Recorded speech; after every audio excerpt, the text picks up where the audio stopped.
Bom dia, boa tarde, boa noite, depende do horário que a senhora vai estar assistindo esse seminário.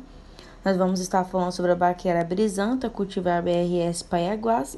Este é o nome científico e este grupo ele é composto por mim, Fátima Oliveira, e Cauane Apurinã. A Cauane vai dar continuidade explicando sobre as características morfológicas. Meu nome é Cauane e eu vou falar um pouco sobre as características morfológicas. Como toda gramínea, seu fitômero é composto pelo nó, entrinó, bainha, lígula, lâmina foliar e a gema maxilar. Possui raízes fasciculadas ou em cabeleira, que são formadas por diversas ramificações uniformes. Possui um grande sistema radicular comparado com as outras braquiárias, estando ligado à sua grande exposição para seca. Seu caule é em colmos finos, tendo como hábito de crescimento decumbente, e os colmos crescem encostados ao solo, mas não desenvolve raízes nos nós. Possui um alto teor de folhas, sendo as mesmas mais estreitas e também macias, possuindo nervuras paralelas. Tipos de solos e clima que são adaptados. Se formos generalizar, as gramíneas do gênero Braquiária se adaptam nas condições de clima e solo mais variado, e assim promove produções suficientes de forragem em solos que possuem fertilidade média e baixa.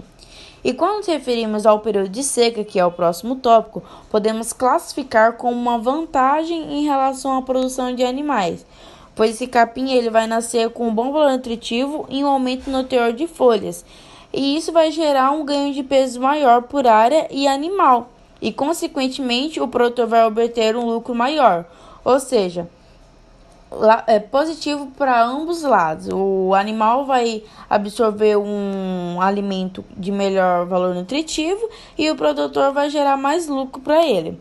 E no próximo tópico fala sobre a tolerância no frio, que é mediana, ou seja, não é tão boa quanto na seca. E quando nós vamos falar sobre o solo também, nas pesquisas que a gente estudou, fala que eles não suportam de forma alguma solos encharcados. Estabelecimento. Tem a sua forma de propagação a partir de sementes, sendo de menor tamanho comparado com as outras sementes, e indicado 3,5 a 5 kg por hectare de sementes puras viáveis, e com tempo de propagação de aproximadamente até 80 dias. Deve ser plantada em época chuvosa e é florescida precocemente, em torno de dezembro. Profundidade de plantio e recomendação de adubação.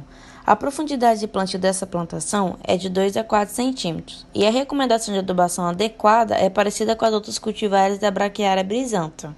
Ela é recomendada para solos que possuem fertilidade média, e a sua inserção requer saturação por bases de V%, entre 35% a 40%. Quando os teores de cálcio estiverem menores de 1,5 e os de magnésio estiverem menores de 0,5, é importante passar pela fase de manutenção, que é o próximo tópico, que lá eles vão estar trabalhando com a reposição desses elementos através do calcário dolomítico. E teve um vídeo que eu assisti na internet que ele explicou um pouco melhor sobre essa fase de adubação, essa manutenção, quer dizer. Lá eles falam que é necessário utilizar uma adubação mínima de 200 kg por hectare da fórmula 0,20,20, de 90 a 10 kg de nitrogênio por hectare, não de ureia, é de nitrogênio, e é dividido sempre em duas vezes. E se não houver adubação de manutenção, o nível de extração que tem entre os espaços pelos consumos pelos animais é muito grande, e essa passagem não se mantém ao longo dos anos, por isso que é muito importante essa fase de manutenção. Produção de forragem e composição química. Em 3 anos de estudos, a Braquiária brisanta de cultivar BRS paiaguás produziu um ganho médio animal de 0,650 kg animal-dia no período de águas e de 0,280 kg animal-dia no período de seca. Produziu um ganho de peso por área de 685 kg hectare ao ano e uma taxa de lotação de 3,4 unidade animal por hectare no período de águas e 1,5 unidade animal por hectare no período de seca. Sua produção é em média 8 a 15 toneladas de matéria seca hectare ao ano. É muito produtiva no período seco, com aproximadamente 9% de proteína bruta e 60% de digestibilidade. Utilização e manejo. Esse capim-paiaguás pode ser utilizado de diversas formas, como está aí em tópicos, que ele pode ser utilizado como diversificação de pastagem, como ganho de peso, como consórcio, ele pode ser utilizado como consórcio com milho, como fenação.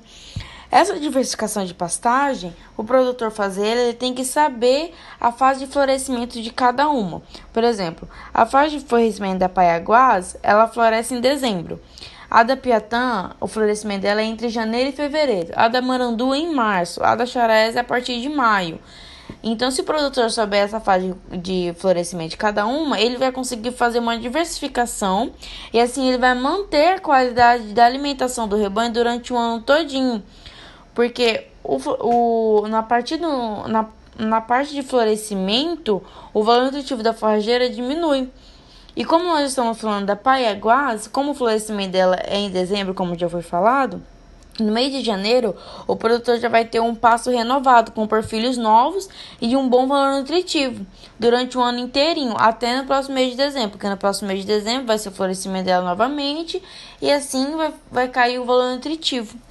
E o produtor sabendo fazer essa diversificação vai ser muito bom para ele até na questão lucrativa, né? Porque o rebanho dele vai ter uma boa alimentação durante o ano todinho. E dessa forma, a BRS Paiaguás ela também é uma alternativa de diferimento, porque em janeiro, fevereiro e março ela pode ser vedada, tendo uma forrageira de alto valor nutritivo. E quando nós vamos falar sobre o manejo, ele é recomendado na época das águas, em passeio contínuo, que elas sejam manejadas em torno de 30 centímetros de altura, como foi falado aí. Esse é o limite mínimo de pastejo e o produtor não deve deixar passar de 45 centímetros a 50 centímetros, pois a taxa de lotação não compensa a altura desse pastejo. Contém um equilíbrio entre a taxa de lotação e o ganho individual, que é em torno de 30 centímetros a 35 centímetros. Mas para o pastejo rotacionado é recomendado uma altura de entrada em torno de 30 centímetros e a altura de saída em torno de 20 centímetros. Tolerância a pragas e doenças. Possui uma média resistência a cigarrinha de pastagens, que causam danos na fase jovem, quando sugam a seiva da planta, e na fase adulta, quando injetam toxinas, provocando o amarelamento das folhas, conhecido como queima do pasto.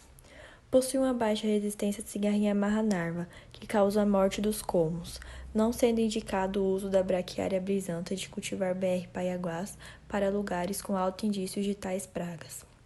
Para maior prevenção e controle, é recomendada a diversificação de espécies, manejo adequado, diminuição da altura da pastagem e também, em casos mais severos, há diversos tipos de controles. Não apresenta sintomas expressivos de manchas nas folhas, porém há indícios do nematóide das lesões, não sendo indicada em áreas com registro de tal nematóide. Essas aqui são as referências que a gente utilizou para a realização desse trabalho.